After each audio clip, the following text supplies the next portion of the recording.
அனைவருக்கும் வணக்கம். மூன்று முடிச்சு சீரியலில் இன்றைக்கி எபிசோடில் என்ன நடக்க போகுதுன்னு தான் இந்த வீடியோவில் பார்க்க போகிறோம். ஜெயிலில் இருக்க நந்தினி அடிக்கிறதுக்காக பரமேஸ்வரி அவங்க ஆளுங்கள்லாம் செட் பண்ணியிருந்தாங்க. ஆனால் ஜெயிலில் நடந்ததே வேறு. நந்தினி அவங்க எல்லாரையும் போட்டு அடிச்சிட்டாங்க. இன்னொரு பக்கம் ரஞ்சித்தோட ஃப்ரெண்டு புனிதாவை கடத்துறதுக்காக வெயிட் பண்ணிட்டு இருக்கிறாரு. அந்த சமயத்தில் ரஞ்சித் கால் பண்ணி நீ அவளை அப்படியே கடத்த முடியுமான்னு யோசிக்கிறேன், அதனால் நீ அவளை அப்படியே கடத்தாத, நீ அவளை லவ் பண்ணுற மாதிரி நடிச்சுட்டு அதுக்கப்புறம் கடத்து அப்படின்னு சொல்கிறாரு. அதுக்கப்புறமா ரஞ்சித்தோட ஃப்ரெண்டு புனிதாவை போய் பிக்கப் பண்ணுறாரு. ஆனால் நேற்று வந்தது அவர் தான் சொல்லிட்டு புனிதாவுக்கு தெரியல. அது தெரியாமலே அவர் வண்டியில் ஏறி வீட்டுக்கு போயிடுறாங்க.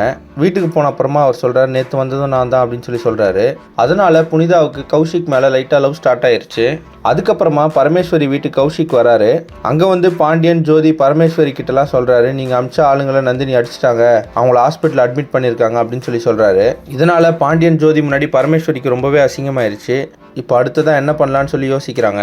இன்னொரு பக்கம் நந்தினியை போலீஸ் ஸ்டேஷனுக்கு கூட்டிகிட்டு வராங்கன்னு தெரிஞ்சு சூர்யாவும் அங்கே வந்துடுறாரு. அப்போ அங்கே இருக்க போலீஸ் வந்து ஜெயிலில் நந்தினி அடித்த விஷயத்தெல்லாம் சொல்லிட்டாங்க. அதுக்கப்புறமா நந்தினியை ஸ்டேஷனுக்கு கூட்டிகிட்டு வராங்க. அதே சமயத்தில் வீட்டில் இருக்க நந்தினியோட குடும்பத்துக்கிட்ட மாதவி போய் பேசுகிறாங்க. உங்கள் அக்கா தான் இது அவள் வீடுன்னு நினச்சிட்டு எல்லாமே பண்ணிகிட்டு இருக்கா, நீங்களும் இங்கே தங்கி சாப்பிட்லான்னு நினைக்கிறீங்களா அப்படின்னு கேட்குறாங்க. இதை கேட்ட புனிதா நாங்கள் ஒன்றும் வரல, சூர்யா மாமா கூப்பிட்டு தான் நாங்கள் வந்தோம் அப்படின்னு சொல்லிடுறாங்க. அது மட்டும் இல்லாமல் மாதவி பேசின எல்லா விஷயத்துக்கும் லெஃப்ட் ரைட் வாங்கிட்டாங்க புனிதா. இன்னொரு பக்கம் ஹரிதாவோட போஸ்ட்மார்ட்டத்தை வச்சு நந்தினி கொலை பண்ணல அப்படின்னு போலீஸுக்கு தெரிய வருது. அதை அவங்க பேசிகிட்டு இருக்கும்போது சூர்யாவும் பக்கத்துலேருந்து கேட்டுறாரு.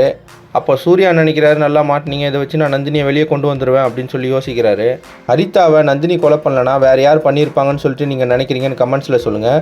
இந்த மாதிரி மூன்று முடிச்சு சீரியல் அப்டேட்ஸ்க்கு நம்ம சேனலை சப்ஸ்கிரைப் பண்ணுங்கள், ஃப்ரெண்ட்ஸ் அண்ட் ஃபேமிலிக்கு ஷேர் பண்ணுங்கள். நன்றி.